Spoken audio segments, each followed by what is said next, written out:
Nós já temos uma playlist falando sobre os 12 trabalhos de Hércules. Mas algo que nós estamos contando para vocês hoje é o porquê de Hércules ter tido que fazer 12 trabalhos. Inclusive, por que ele foi preciso mudar de nome para realizar os 12 trabalhos. Nós vamos perceber que Hércules, apesar de ser divino, ele também é muito mundano como a gente. E ele aprontou muito. E nós vamos entender os simbolismos do que aconteceu com Hércules para ele finalmente se tornar uma deidade.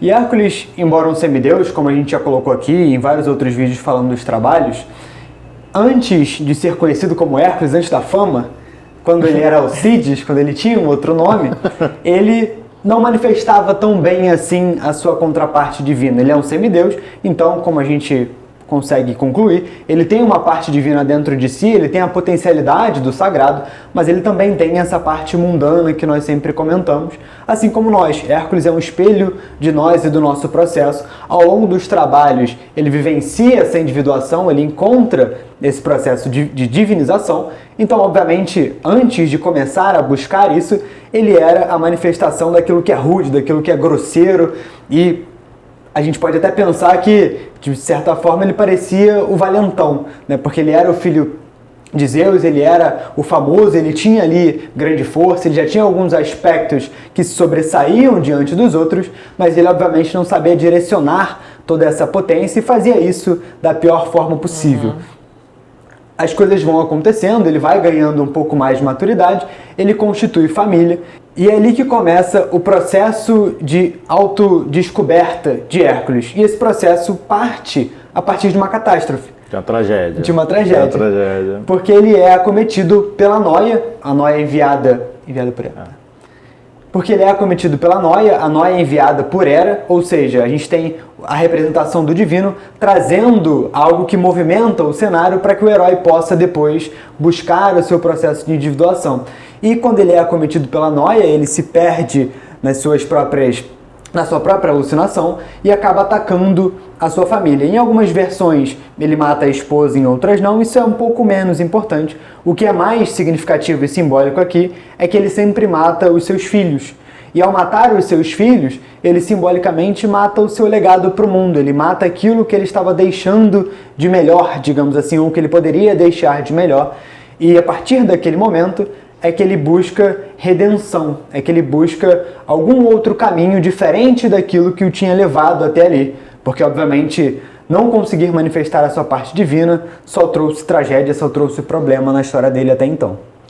É legal essa história do início do Hércules, que ela, pra mim, pode dizer, uma história meio dramática, não. Pra mim ela é uma grande história de esperança. Por que ela é uma grande história de esperança? Porque ela mostra que mesmo a gente sendo muito zoado, a gente ainda assim pode manifestar o nosso ser divino, pode ascender e morar no Olimpo. A gente pode conquistar isso tudo na nossa vida, mesmo sendo extremamente zoado. Hércules, ou Alcides, como vocês preferirem, nos mostra isso muito bem.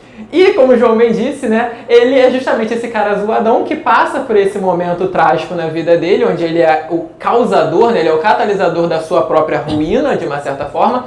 Ele mata seus filhos, ele mata o seu legado. Aqui o João já comentou, né, a questão de que os nossos filhos, eles são uma representação, eles são uma continuidade nossa. A gente tem que lembrar que Hércules, ele não é um imortal, ele é mortal, e uma das formas dele se imortalizar é justamente através do seu legado, através daquilo que ele deixa, né? Só que sempre que nossos atos são movidos, né, e direcionados para as nossas baixas paixões, esses atos tendem a se tornar efêmeros e tendem a não se perpetuar no tempo. O Hércules, então, ele volta a si, e é aquele momento que a gente... merda. Que talvez você já tenha passado umas 355 vezes, eu pelo menos hoje, que é, meu Deus, tipo, o que foi que eu fiz? E é basicamente isso, ele passa por esse momento, meu Deus, o que foi que eu fiz? Ou meu Zeus, o que foi que eu fiz? Vocês escolhem. E esse momento é um momento que eu chamo de momento de tomada de consciência, é um momento muito drástico, é um momento muito decisivo. Por que decisivo? Porque nessa hora, muitas das vezes, o que acontece é que a gente cai em completo desalento. A gente cai naquilo que a gente chama de culpa, né? A gente se sente culpado e se a gente não trabalha isso, essa culpa ela se perpetua no tempo e ela se transforma em remorso. E isso muitas vezes acaba sendo um fator limitante e autodestrutivo. A gente começa a se autodestruir, a se autoflagelar por não saber lidar com as consequências daqueles nossos atos. Isso não acontece com Hércules. No primeiro momento, sim, ele se desespera, porque é uma coisa horrível aquilo que ele fez, mas ele entende, eu preciso me redimir. Eu preciso de redenção. E ele sabe que essa redenção é uma coisa que só pode ser feita por ele.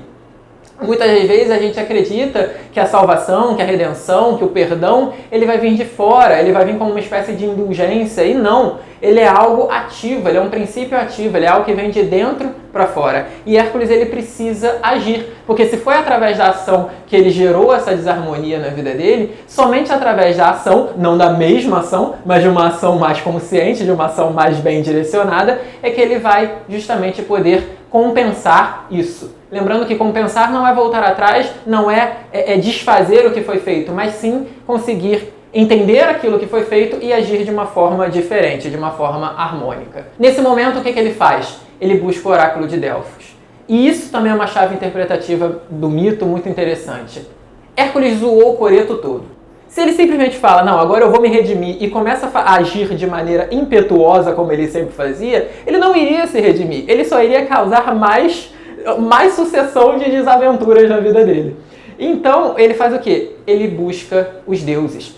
Ao buscar a pitonisa, né, ao buscar o oráculo de Apolo, ele está buscando a orientação daquilo que é divino. Hércules está se elevando, ele está buscando aquela contraparte divina que o João falou no início, né, que ele tem, que todos nós temos, porque todos nós somos esse semideus manifestos, né? E ele está buscando essa contraparte divina dele, buscando se orientar através dela, enxergar as coisas de uma perspectiva mais alta e aí sim poder atuar.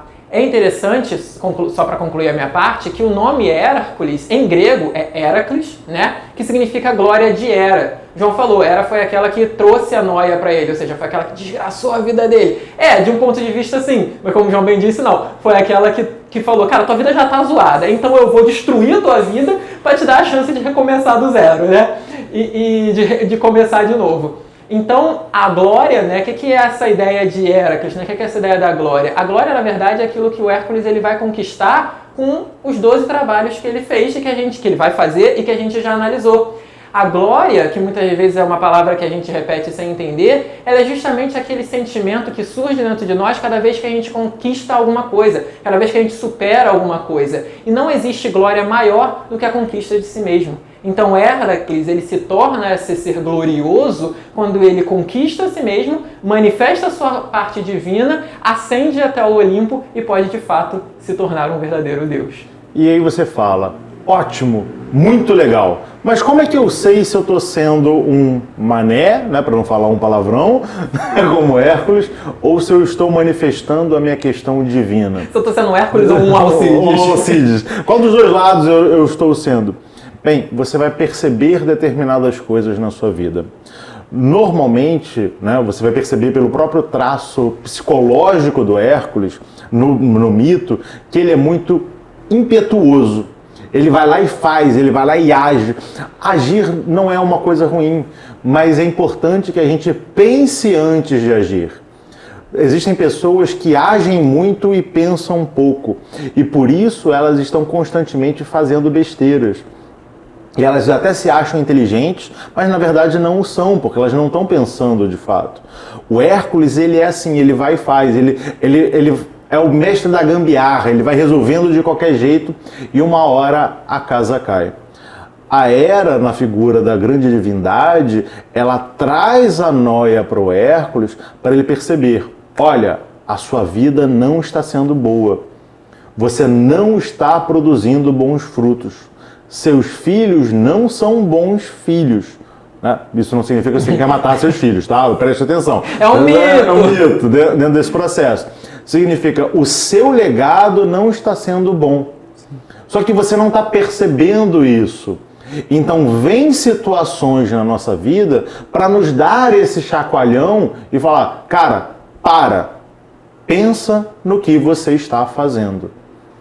Pensa, olha a bagunça que está a sua vida. Aí você vai falar, mas Paulo, eu tenho dinheiro, eu tenho isso, eu tenho aquilo outro, né? Cara, para e pensa além dessas coisas. Percebe, você realmente tem uma vida feliz? Você realmente tem uma vida harmônica? Ou você está pisando na cabeça dos outros, né? Está sendo valentão, né? Está sendo bully, né? Como o João falou, na vida dessas outras pessoas.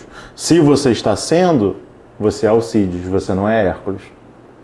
É importante que constantemente a gente busque ser senhor de nós mesmos, através de autorreflexão, através de uma introspecção, através de terapia, através de grupos de estudos qualificados para isso. Dá uma olhada no nosso próprio grupo de estudos, pedradeafiar.org, que são mecanismos que você tem de parar e pensar, para que você possa agir da maneira correta.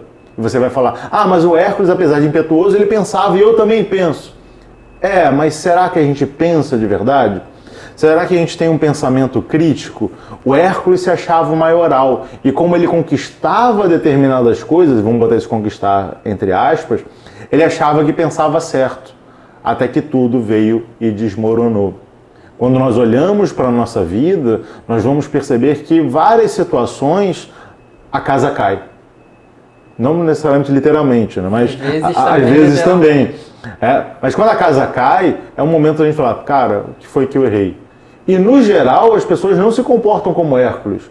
As pessoas falam, beleza, então eu tenho que construir a mesma casa dessa mesma forma. Eu tenho que ser mais duro, eu tenho que ser mais intransigente, eu tenho que ser mais assim, eu tenho que não sei o quê. E aí a casa cai de novo, e a casa cai de novo, e a casa cai de novo. E a gente não sabe porque a casa está caindo constantemente. Pare e pensa. Se afasta um pouco, respira fundo e perceba que dentro de você existe um Hércules querendo nascer. Dentro de você existe um Hércules que ainda precisa passar pelos 12 trabalhos para alcançar a sua apoteose. Mas para isso acontecer, você tem que parar, pensar e procurar ajuda daquilo que é sagrado. Sem a busca pelo sagrado, sem o contato com o sagrado, nada disso é possível e a casa vai continuar caindo constantemente. Não deixe a sua casa cair. Busque agora mesmo o sagrado e talvez ainda dê tempo de você reformar a sua casa para que ela não caia. E até o próximo programa. Tchau, tchau.